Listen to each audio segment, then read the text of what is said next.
Hello, everyone, and today we'll be discussing the rush meta. Now, this is something that's been touched upon by the developers quite a few times now. However, in my opinion, they've all been slapped on the wrist. Now, it's time we actually start taking some affirmative action here and actually take the necessary steps to finally fixing it.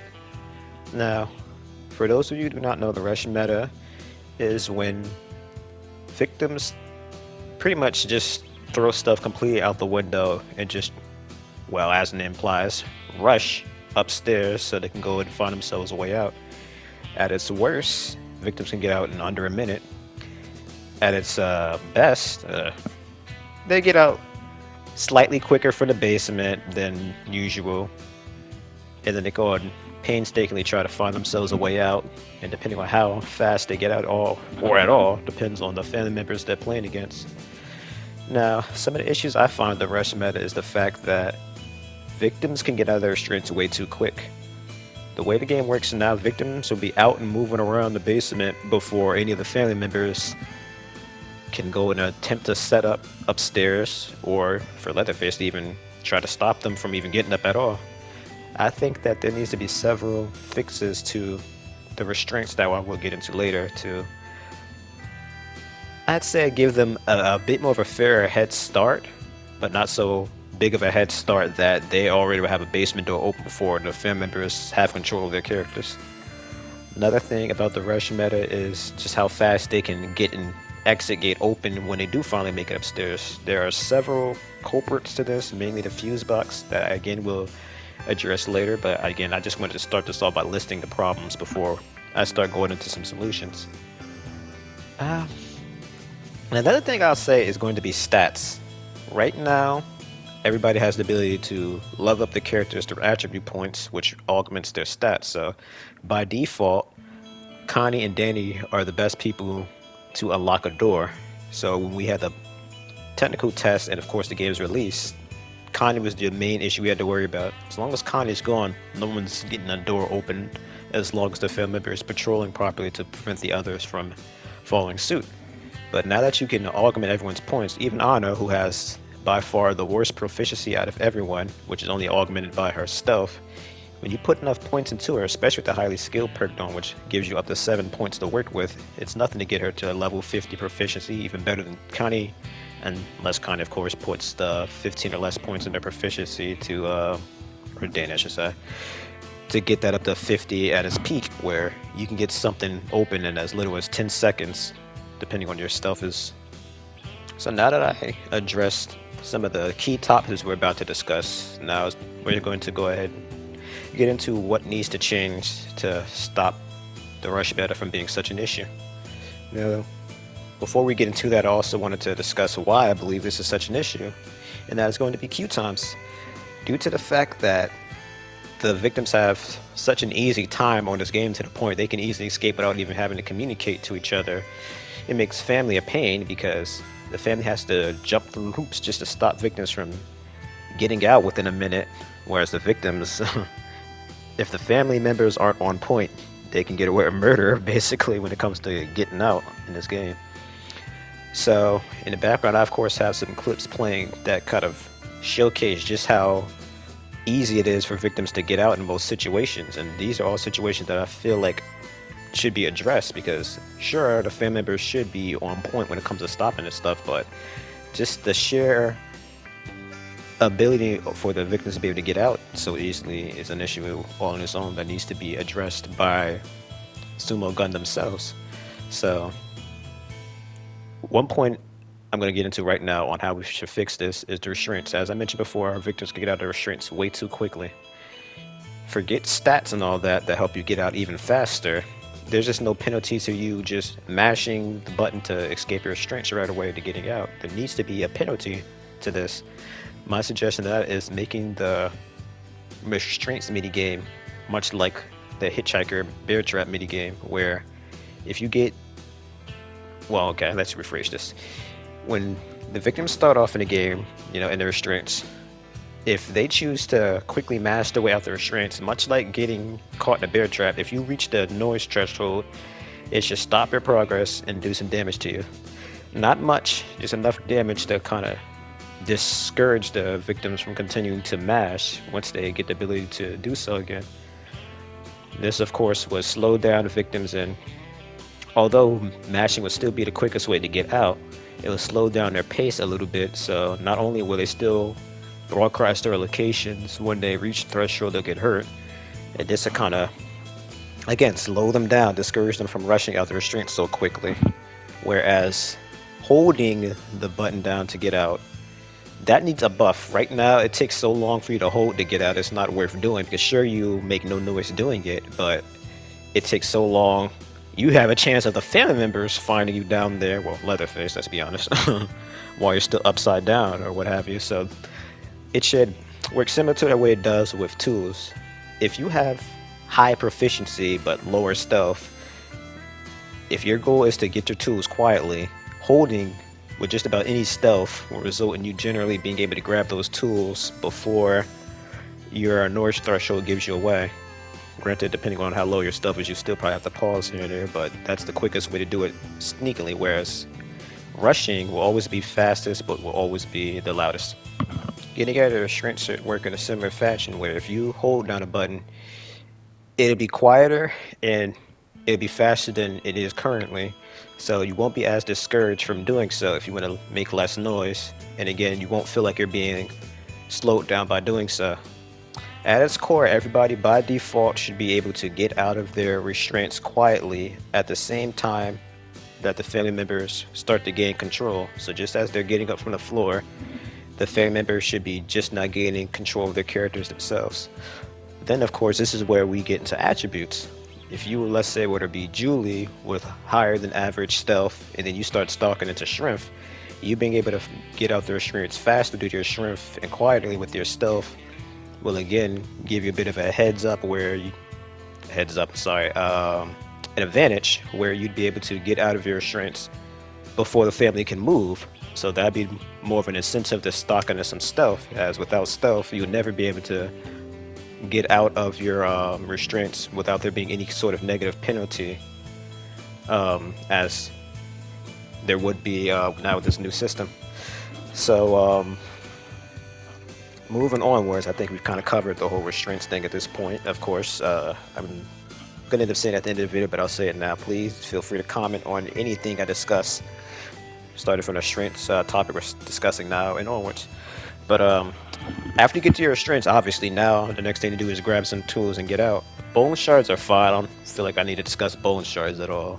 But tools, I feel like the toolboxes, first and foremost, their locations need to be scattered a bit better in the maps. Now, certain maps like gas station are going to always be an issue because that map is just so small. There's, again, just an issue with the gas station in general. It's a tiny basement, and because how small it is, they had to upset that balance by making broken barricade spawns to kind of give victims a bit more safe havens. But the toolboxes are just like, it's just kind of, they've kind of backed themselves in a corner with them. But the best I can really say is they need to delete the toolbox spawn inside the small shed basement. I'm sure you know the one. It's literally right outside one of the cells. You just literally get off your restraints, open a crawl space, grab the tools, and you go right outside the door, and there's a basement door to open. That is like the speed runner's go-to spawn. Generally, any speed runner on the gas station map is guaranteed to have spawned in that cell, grabbed that tool, opened the tool storage, and rushed upstairs, where they now have the potential to go grab the fuse box. Well, open up the fuse box, grab a fuse and put it in, and then get everyone out in under a minute. It's been seen, it's been done, you can go look it up, and it's a joke. That's why I still to this day say the gas station is probably the most victim-sided map due to how easy it is to rush the fuse box. And there's no better at the family or dilapidated house on gas station, as if you get some tools from Leatherface Lair, which again you can spawn basically right next to, as there's a little whale spawn where you spawn at the game.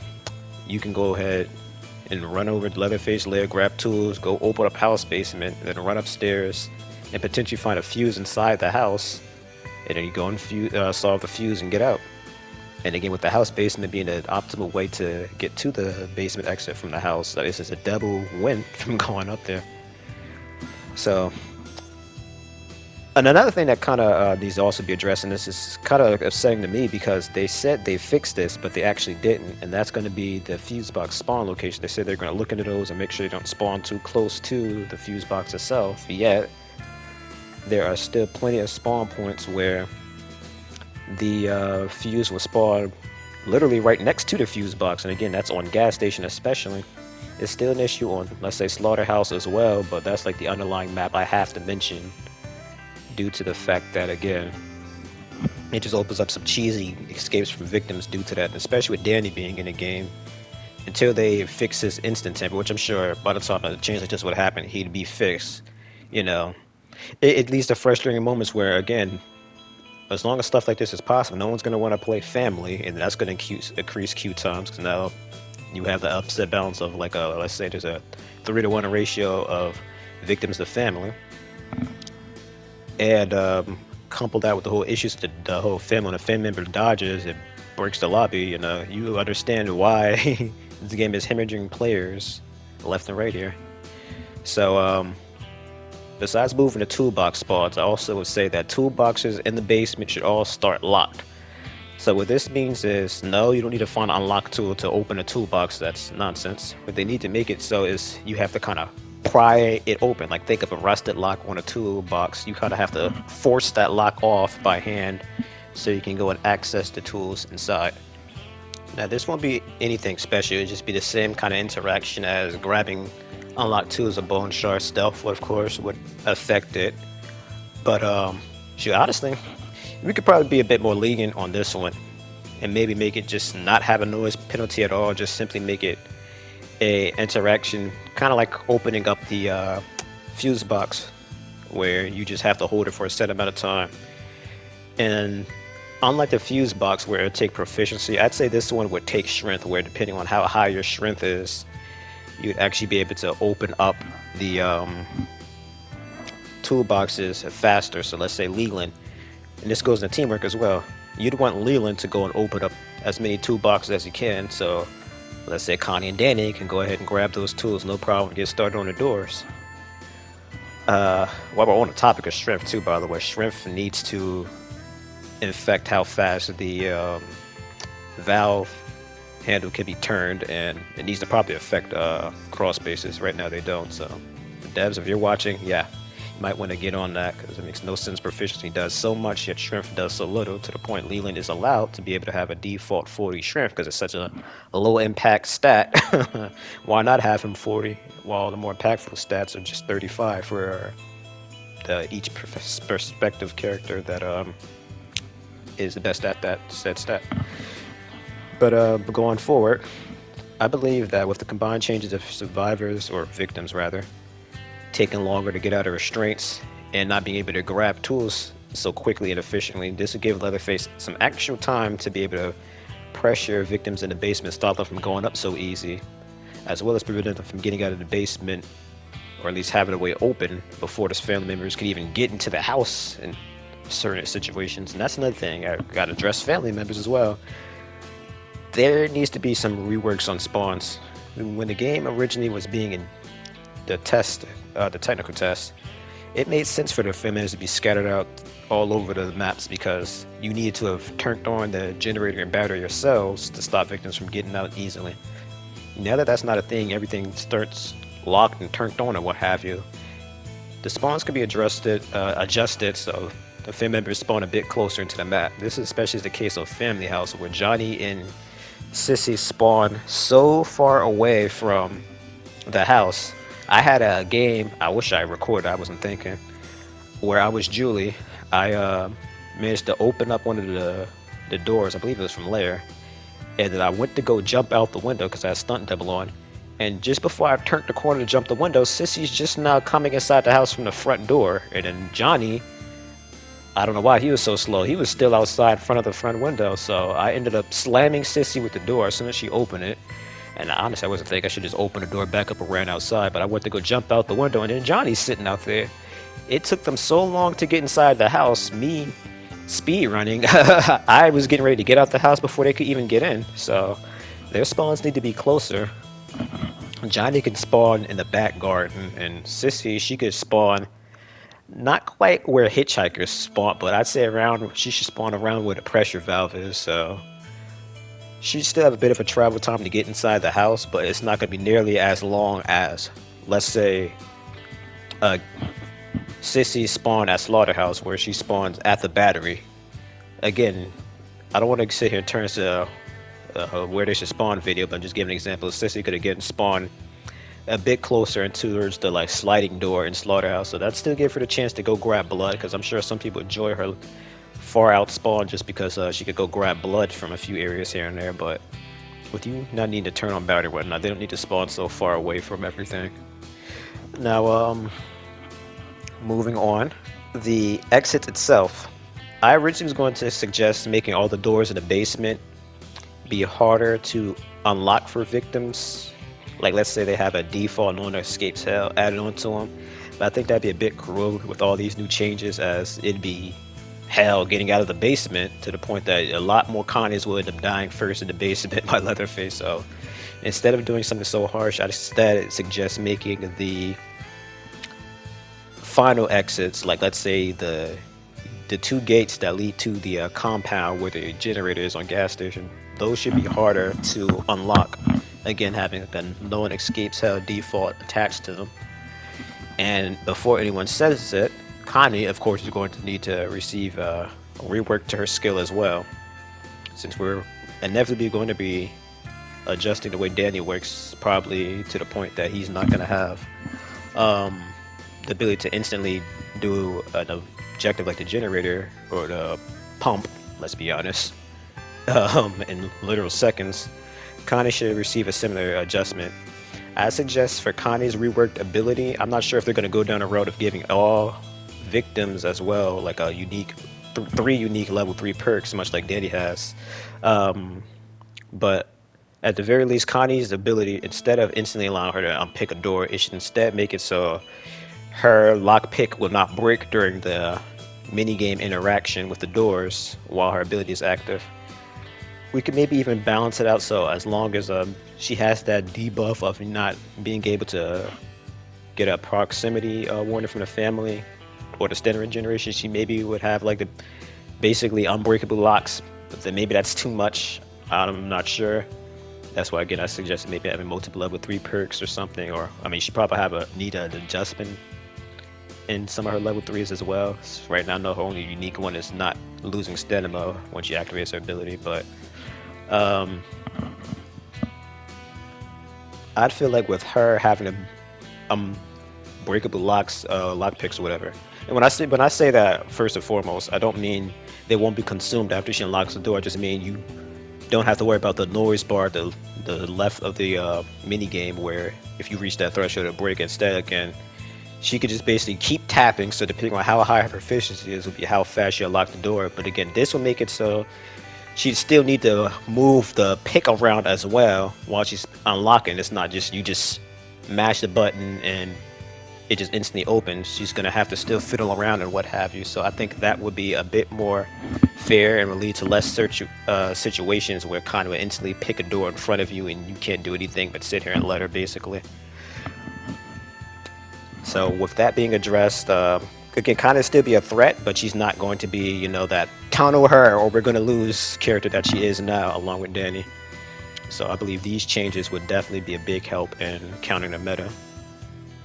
Now, of course, while we're on the topic of reworking characters' abilities, we of course have to address the elephant in the room, which is Danny. Now, what changes would I make to Danny's abilities? These are going to be some heavy-handed nerfs, as after what we've been put through for these last couple months with Danny, yeah, he doesn't deserve a slap on the wrist. So my change would be, first and foremost, there would be no more instantly tampering an objective. So,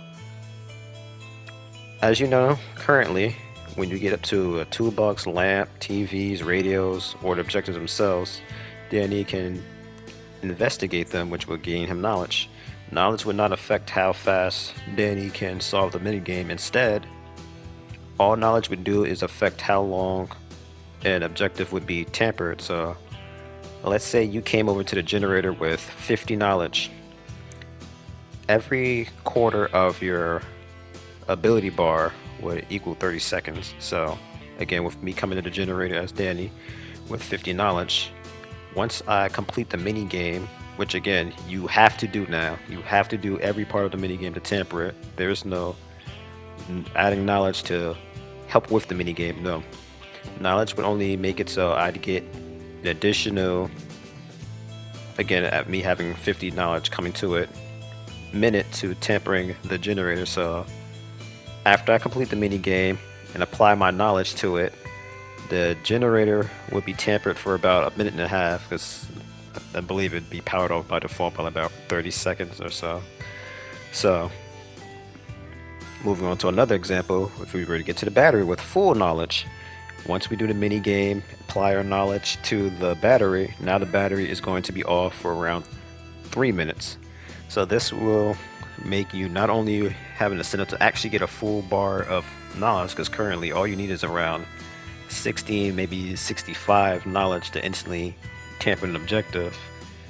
And again, much like with Connie, just having a character that's capable of doing an objective in your face without you being able to do much, it feels horrible.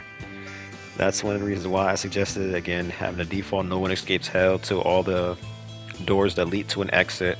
We can maybe even make it a bit more fair and make it only the final door out. Like, let's say the final door that leads out the, I'm sorry, gate that leads out from the battery or generator, whatever. But honestly, if we really wanted to end the meta, I'd say any door that leads towards the exit or the final exit itself probably should have that 30 to 40% harder mini game. Now, I think that's really about it for Danny. I think that kind of covers all of his nerfs. But moving on, we're going to go to the fuse box. The fuse box is another one that definitely needs some nerfs. I already mentioned earlier with the 1 minute escapes from the fuse box, but the main issues with the fuse box is the fact that the fuse box can be solved in around 10 seconds. And that includes you opening it up. And of course, depending on your math skills or how hard the puzzle you got is in general, you can get that solved in another 5 seconds. So the way I see it that we can solve the fuse box issues would first and foremost be to increase how long it takes to pry open the fuse box itself. So that should be the default 10 to 15 seconds to pry it open, with of course proficiency still affecting how long it takes to open that, which honestly I feel like the proficiency doesn't properly affect how long you open a box, because even with someone like Julie, I believe also has a 20 proficiency. I kind of picked on Anna earlier, but I think Julie's proficiency is 20 as well. But you can open that thing up in like 5 seconds flat, so I really don't feel like proficiency actually properly affects that. So I don't know if it's a bug and you're supposed to take a longer time to open a fuse box. It does kind of miss that with all the more pressing matters that need to be addressed, but maybe we can get away with someone with 50 proficiency still being able to open a box in 5 seconds. I'd say maybe 7 should be the quickest, just for good measure. But for the most part, the way fuse box works otherwise is fine. The only final change I'd really make is that once you solve the puzzles of the fuse box, you still have to manually flip the switch. It just kind of boots you out from the mini game screen once you correctly solve it, and then again you'd have to hold it one more time to pull the switch up and activate the or rather open the fuse box exit. And then once that closed, you need to reopen it after, of course, the cooldown. You would have to again hold the switch to pull it up, and this would not be instant like it is now. It'd actually take around, I'd say, 3 to 5 seconds. I think that's a bit more fair. This would stop, let's say, Anna from activating her ability, tanking hits, and just kind of, you know, holding the button to pull it until eventually the family member hitting her either gets tuckered out, or you just end up winning the whole little how fast can I pull this button or switch or whatever contest there. Now, I was gonna suggest having to redo the mini game every time the exit closed, but maybe that'd be a little bit too harsh. That's something maybe a perk or another character might be able to do to affect the fuse box or something. But again, I want to make it harder to get up. I don't want it to be impossible. So I don't think we need another Valve exit nerf situation where literally Danny's the only way you're gonna realistically get that thing open. But besides that, I believe that's all the necessary changes that we need to make the game a bit more fair, entice more people to play family as it wouldn't feel so impossible, and etc. I kind of touched up on it earlier, but stats. I mentioned that Ana has more attribute points into her character by default than most of the other characters. Danny as well, ironically two tankiest characters. They have 130 attribute points dispersed among all of their stats, whereas everyone else only has a 125. I have all of the victims on the screen right now. I showed Anna earlier, so you have to go back and get hers. I don't want to show her a second time. But as you can see here, everyone's stats, if you were to pause it, well, you don't really need to pause it. I have them on the screen for plenty of time, but just count their attribute points, and I guarantee you everyone's will be 125 minus Danny and Anna's. So naturally, just to balance things out a bit more, make it a bit more consistent, and Danny eventually they're gonna have a nerf on their attribute points. So Danny's easy. I'd suggest just nerfing his proficiency down to 30. I don't think he'll really miss those 5 points, and this would make Connie a bit more enticing to use because I've seen a steep drop in people using Connie. I'd say most of the Connie mains moved over to Danny, and of course you still see Connie and Danny in a lot of your games, but most of the time, or at least I'd say maybe half the time in my games, it's kind of a one or the other type of deal where it's either Danny or Connie. So I think by making Connie have the highest proficiency out of the characters, again, that make it a bit more enticing, especially after her ability is going to be getting nerfed. And again, with Danny already having a great balance between toughness and proficiency, I don't think he needs to have proficiency as high as Connie's to boot, in addition to all his stats overall being pretty good, minus strength, which again is already a low impact attribute. So Anna's a bit more of a tricky one. I would suggest just nerfing her stealth down to 15, but the problem with that is with her proficiency being 20 and her stealth being 20 now being 15, I think that'd make it a bit harder for her to open doors. I don't know if I want to make it so hard to open doors with Anna that no one wants to do it. That'd feel kind of bad. So a bit more of a fair adjustment of her attributes, I'd probably say would be maybe to make her proficiency 25 and her stealth 10. I believe that would be a bit more forgiving, as I want to say that's Leland's default stats, 25 proficiency, 10 stealth. So that's one suggestion I could say that we could do to make Anna, again, have as much as the others, but not too much. So another thing, it doesn't quite have to do with the rush meta itself, but I figure I'd still mention it here, and that is going to be the cattle grids. So for those of you who do not know, those are the electrified areas that are usually powered by the generator and battery. I believe that those should not be able to be powered down by the family. So what that means is, for starters, you don't have to worry about a baby hitchhiker turning off the gen because he's coming from Dead by Daylight and is immediately thinking Jin bad, kick Jin. The reason for those even being able to be turned off, in my opinion, has to do with the fact that there's situations where you get a family member stuck on the other side of an exit if you're desperately trying to turn off before a victim gets there. So my solution to that would be, if someone gets stuck on the other side, if they were to run into the grid, it'd shoot them back into the map, or at least a family member. Whereas if a victim were to run into it, it still knocked them back as it does now. We could probably make it shoot them back into the map too as a punishment, but that's just going to mean that you do it once, find out, okay, maybe I shouldn't do that anymore, and then you're just not going to do it. So there'd be no point in really even changing that. So that's why I suggest just having family members get shot back in the map when they run into it, but not victims. So a simple little change like that, I believe, would do the trick. So with that being said, I believe that about covers it for this video. So first and foremost, I thank you guys all so much for tuning in.